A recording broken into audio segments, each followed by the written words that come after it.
Welcome, have a nice day. Today is Monday, 21st of October 2024. This day is celebrated as World Iodine Deficiency Day. Is observed worldwide on the 21st of October, that is today, annually to raise awareness about the importance of iodine consumption and its effect on health. From the Indian history point of view, India marks the Police Commemoration Day on the same day, October 21, every year to remember the policemen who died in an ambush by Chinese troops at Hot Springs, Ladakh in 1959. The day is dedicated to paying tribute to the bravery and service of police personnel who protect the nation. Police Commemoration Day. Starting the newspaper analysis with the newspaper The Hindu states that Amit Shah pays tributes to martyred police personnel on Police Commemoration Day. More than 216 police personnel killed in a line of duty in the past 1 year, Mr. Shah said in his address. Union Home Minister Amit Shah on Monday, October 21st to 2024, paid tributes to all the police personnel who died in the line of duty on the Police Commemoration Day. More than 216 police personnel killed in a line of duty in the past 1 year, Mr. Shah said in his address. Emerging threats from drones, narcotics, misuse of artificial intelligence to disrupt peace and conspiracy to provoke religious feelings, to fan communal tensions, cybercrime, infiltration, smuggling of arms and terrorism are some of the challenges ahead, he added. The three criminal laws, when fully implemented, will ensure justice in 3 years after a case is registered, Mr. Shah said. India's envoy to Canada slams Prime Minister Trudeau for destroying bilateral ties. High Commissioner of India to Canada Sanjay Kumar Verma. Sanjay Kumar Verma said that Justin Trudeau's allegation over the Hardeep Nijjar's killing were based on intelligence inputs rather than the concrete evidence. India's envoy to Canada has accused the Canadian Prime Minister Justin Trudeau of destroying the ties between the two countries, asserting that he had nothing to do with the killings of Khalistani separatists and that the charges against him are politically motivated.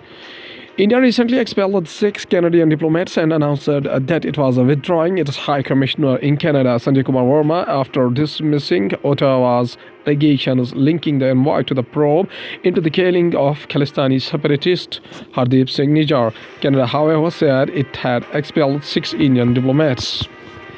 In an interview with the Canada's private broadcaster, CTV News aired on Sunday, October 20, 2024, Mr. Verma said that Mr. Trudeau's allegation about the Nijjar's killing were based on the intelligence inputs rather than the concrete evidence. The problem is that when he accused that he himself admitted there was no hard evidence. There was intelligence. On the basis of intelligence, if you want to destroy a relationship, be my guest. And that is what Mr. Trudeau did, Mr. Verma said. Testifying before the public inquiry into the foreign interference in federal electoral process and democratic institutions last week, Trudeau admitted that he had only intelligence and no hard evidentiary proof when he allegedly the involvement of the Indian government agents in the killing of Nijjar. Nothing at all. No evidence was presented by the Canada. This is politically motivated. The outgoing Indian envoy said when asked by the anchor if he had anything to do with the Nijjar's killing. Now, going towards the Hindustan Times newspaper states that Shivraj Chauhan to monitor all Prime Minister Modi's schemes for implementation. Prime Minister Narendra Modi has set up a monitoring group under the chairmanship of Union Minister of Agriculture, Farmers Welfare and Rural Development, remember the name, Shivraj Chauhan, to review implementation of schemes announced by the Prime Minister and in the Union budget, subordinate legislation and other infrastructure projects. According to the officials who attended the meeting, Prime Minister Modi had delegated powers to Chauhan to monitor the progress of the announced projects since the first NDA government under him and former in 2014. Hindustan Times also learns that senior officers at the level of additional secretaries and joint secretaries who were acting as nodal officers for various schemes announced by the Prime Minister have been asked to attend the monitoring group meeting. Haryana portfolio allocations, Chief Minister Nayab Saini keeps home finance, Anil Vij gets energy. Haryana Chief Minister Nayab Singh Saini chairs the first meeting of the newly formed cabinet in Chandigarh on Friday. Chief Minister Naib Saini retained key departments including Home, Finance, Law and Justice as the newly constituted Council of Ministers were allocated portfolios on Sunday, days after the swearing in the new BJP government in Haryana. Doctor among 7 killed in the Gandarbal's terrorist attack in Jammu and Kashmir state of India. Security forces cordoned off the area after the terrorist attack in the Gandarbal district on Sunday. 7 people were killed on Sunday when the terrorists opened fire on the construction site in Jammu and Kashmir's Gandarbal district. Officials said identifying the victims as a Kashmiri doctor and laborers and staff of the contractor working on the tunnel for the Srinagar-Leh National Highway. The attack was deadliest on the civilians in Jammu and Kashmir since the June 9 incident in Riasi when 9 pilgrims were killed after the bus they were in plunged into the valley when it came under the gunfire from terrorists. Sunday's victims included a Kashmiri doctor and 6 people employed with the construction company who had returned to their camp in the evening. Among the 6 were 3 laborers, a manager, a mechanical engineer, and a designer. Chief Minister Omar Abdullah, who took office on October 16, described the attack as dastardly. According to the police, at least 2 suspected gunmen opened indiscriminate fire on the camp that housed the workers of APCO at Gagangir in Gund area of Gandarbal district. Inspector General of Police V.K. Birdi said the victims were transported to the hospital after being fired upon by the terrorists, but they succumbed to their injuries. The incident took place in the densely forested area, but security forces swiftly reached the location and cordoned off the area, he added. Union Home Minister Amit Shah said those involved in the heinous act will not be spared. The dastardly terror attack on civilians in Gagangir, Jammu and Kashmir is just despicable act of cowardice. Those involved in this heinous act will not be spared, and will be faced the harshest response from our security forces, Shah wrote on Platform X. Now, going towards the economy of the country from the business point of view, solar imports could soar to $30 billion annually as India targets 2030 renewable goals GTRI. India has added 15 gigawatts of solar capacity in 2023-2024, bringing the total to 90.8 gigawatts by September month, a significant increase from just 2.8 gigawatts in 2014. While India has introduced initiatives like the PLI scheme to boost local manufacturing, GTRI founder Ajay Srivastava pointed out that these efforts have had limited impact as they continue to rely heavily on imported inputs. As trade gap with the United Arab Emirates, ASEAN widens, India pauses talks with the others. The Commerce Minister is working on developing a fresh standard operating procedure (SOP) aimed at addressing the lack of consistent and streamlined procedures for negotiating future trade agreement. The review of the negotiating strategy comes amid concerns over the possible investment outflows, rapidly surging imports from the FTA foreign trade agreement nations and a recognition of errors made when dealing with the specific chapters in FTAs. Rupee gains 1 paise to 84.06 against the United States dollar in the early trade. According to the Reserve Bank of India data released on Friday, India's forex reserves declined by 10.746 billion US dollar to 690.43 billion US dollar for the week ended October 11. At the interbank foreign exchange, the rupee opened at 84.06 against the greenback and stayed almost flat in early deals, trading 1 paise higher from its previous close. Now going towards the world news, including mother arrested in 30-year-old murder case of newborn found in shopping bag.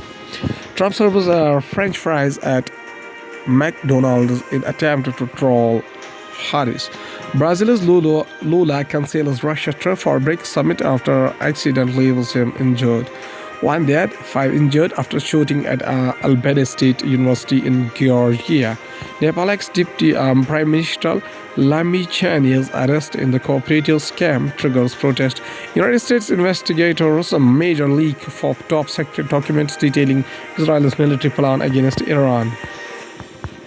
Going towards science and tech, we have perplexity in artificial intelligence in funding talks to more than double valuation to $8 billion report.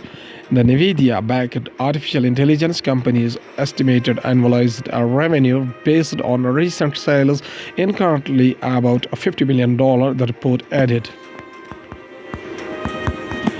Perplexity Artificial Intelligence has begun fundraising talks in which it is looking to more than double its valuation to $8 billion or more, the Wall Street Journal reported. Jeff Bezos-backed Perplexity Artificial Intelligence has begun fundraising talks in which it is looking to more than double its valuation to $8 billion or more, the Wall Street Journal reported on Sunday. Perplexity has told investors it is looking to raise around $500 million in the near funding round, the journal reported, citing people familiar with the matter. The NVIDIA-backed artificial intelligence company's estimated annualized revenue based on the recent sales is currently about $50 million, the report added. In October month, the startup said it had received a cease and desist notice from the New York Times demanding it stop using the newspaper's content for generative artificial intelligence purpose. Perplexity has previously faced accusations from media organizations such as Forbes and Wired for plagiarizing their content, but has since launched a revenue-sharing program to address some concerns put forward by publishers. Perplexity search tools enable users to get instant answer to questions with the sources and citations. It is powered by a variety of large language models (LLMs) that can sum up and generate information from open artificial intelligence to Meta's open source model Llama.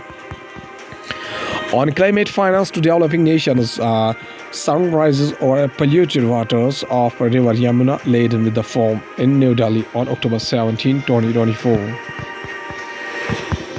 Story so far. The 29th Conference of the Parties COP29 of the UNFCCC to be held in Baku, Azerbaijan from November 11 to 22 is expected to be a finance conference of party as a key climate finance issues feature at the top of its agenda. Are developing countries more at risk? Economically developing countries are among the most vulnerable to climate change's effect. This is because of the geographical factor and because their economies rely more on sectors like agriculture, which are particularly sensitive to climate change with limited financial and specialized human resources. These countries also have more limited capacities to adapt to a changing climate and or recover from resulting damage.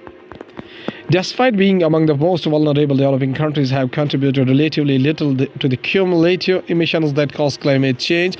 According to the sixth assessment report of the Intergovernmental Panel on Climate Change (IPCC), developed countries account for 57% of the cumulative global emissions since 1850, despite hosting smaller populations than the developing world. Developing countries also face competing developmental needs, vexing their ability to take climate actions by themselves. The 2009 Copenhagen Accord had developed countries commit to providing $100 billion a year in climate finance to developing countries by 2020. Later also made application for 2025. A new mobilization target for the post-2025 period is on the agenda at Conference of Party 29. What is climate finance? The United Nations Framework Convention on Climate Change (UNFCCC) defines climate finance as local, national, or transnational financing drawn from public, private, and alternative sources that seeks to support mitigation and adoption actions addressing climate change. This specific two aspects of climate finance, sources public or private, and following either domestically or across the borders, and use climate mitigation or adoption. The Organization or Economic Cooperation and Development (OECD) publishes reports on climate finance flows from developed to developing countries. They cover flows from four sources, including international public finance and private finance mobilized by it. International public climate finance is composed of commercial and concessional loans, grants, equity, and other instruments. Loans typically constitute the large shares, 69.4% in 2022, followed by grants, 28%. Who needs climate finance? Developing countries require external financing for the climate action. According to the International Energy Agency (IEA), 675 million people in the developing world did not have access to electric power in 2021. Developing countries need to universalize access and increase electricity consumption. Developing countries also have smaller domestic financial systems related to their GDPs and face high costs of capital. For instance, the cost of the capital for solar photovoltaic and storage technologies is about twice as high in developing economies that in the developed ones. According to the IEA, therefore, if developing countries are to balance development and the climate action, external finance should be made available. How much does India need? India has both short-term and long-term climate targets. By 2030, India aims to install 500 gigawatts of generating capacity from non-fossil fuel sources, 5 million metric tons per annum of green hydrogen GH2 production capacity, and differential levels of the penetration for various electric vehicle categories. The authors have estimated, as a part of the co-authored report, that achieving 450 gigawatts of renewable energy by 2030 will require an additional rupees 16.8 lakh crore investment. Per the National Green Hydrogen Mission, India's GH2 target will need 8 lakh crore rupees. Our consumers will also need to spend around rupees 16 lakh crore to purchase EVs to achieve the aforementioned vision. A long-term perspective reveals a greater requirement, rupees 850 lakh crore in investment between 2020 and 2070 to achieve net zero emissions. What should the NCQG quantum be? New collective quantified goal.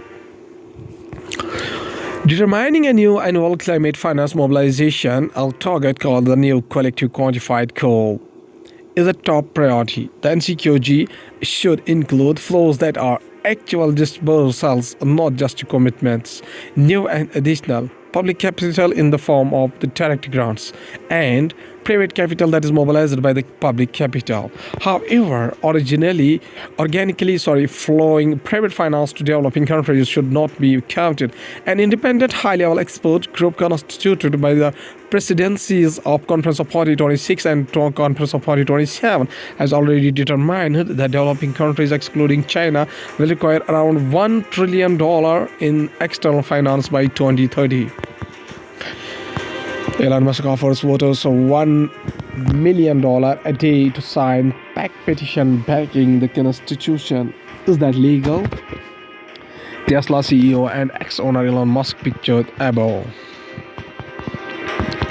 Elon Musk is pledging to give away $1 million a day to voters for signing his political action committee's petition backing the Constitution. Elon Musk, the billionaire founder of Tesla and SpaceX and the owner of the X, who has gone all in on Republican Donald Trump's candidacy for the White House, and has already committed at least $70 million to help former president. Now he is pledging to give away $1 million a day to voters for signing his political action committee's petition backing the Constitution.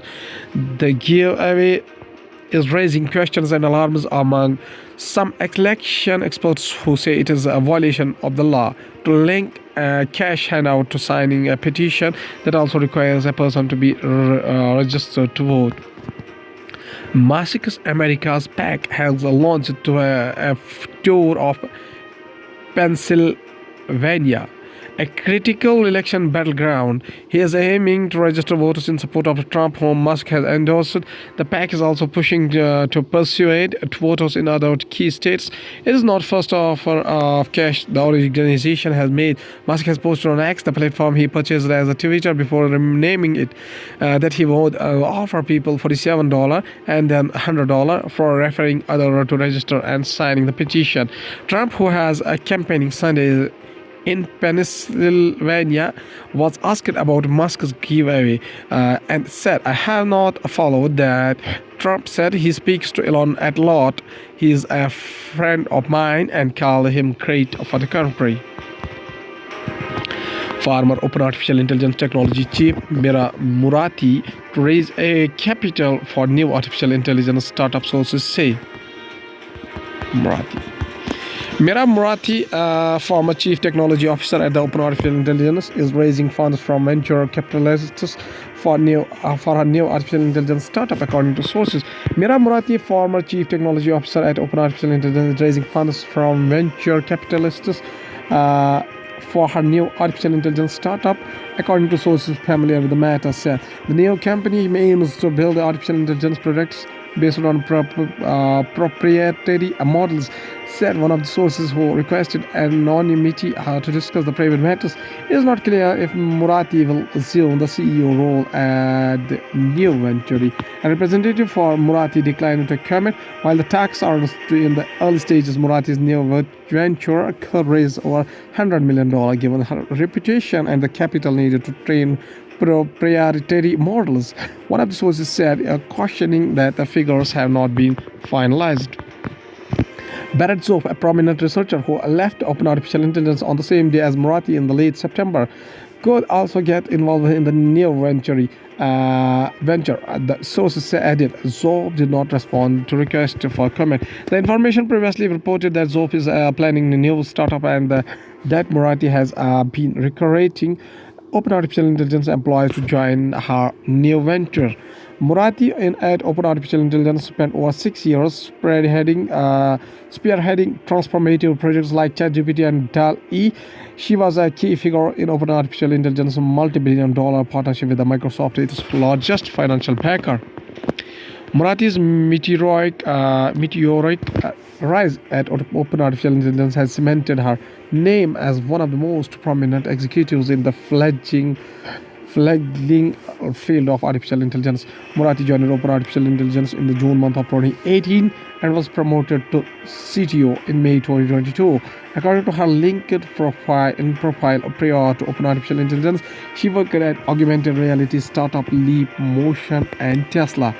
Murati joins a growing list of former Open Artificial Intelligence executives launching startups, including rivals such as Anthropic and Safe Superintelligence. At last, there's a famous quotation by a famous scholar, Allama Iqbal. Sir Muhammad Iqbal, birth anniversary 9 November 1877. 21st of April 1938, was a South Asian Islamic philosopher, poet, and a politician. His poetry is considered to be among the greatest of the 20th century, and his vision of the cultural and political ideal for the Muslim of the British rule in India is widely regarded as having animated the impulse of the Pakistan movement. He is commonly referred to by the honorific Allama and widely considered one of the most important and influential Muslim thinker and Western religious philosopher of the 20th century. An ardent proponent of the political and spiritual revival of the Muslim world, particularly of the Muslims in the Indian subcontinent. The series of the lectures Iqbal delivered to this effect were published as the Reconstruction of the Religious Thoughts in Islam in 1930. He was elected to the Punjab Legislative Council in 1927 and held several positions in the All India Muslim League. In his Allahabad address delivered at the League's annual assembly in 1930, he formulated a political framework for the Muslim majority religions spanning northwestern India, spurring the League's pursuit of the two-nation theory. In the August month of 1947, 9 years after Allama Iqbal's death, the partition of the India gave way to the establishment of Pakistan, a newly independent Islamic state in which Iqbal was honored as the national poet. He is also known in the Pakistan society as Hakimul Ummah, the wise man of Ummah, and the Mufakkir Pakistan, the thinker of Pakistan. Remember, the anniversary of his birth, Yawm Wiladat Muhammad Iqbal, 9 November, is observed as a public holiday in Pakistan. Allama Iqbal says a very famous quotation. He says that with the faith, discipline, and selfless devotion to duty, there is nothing worthwhile that you cannot achieve. Okay, thank you.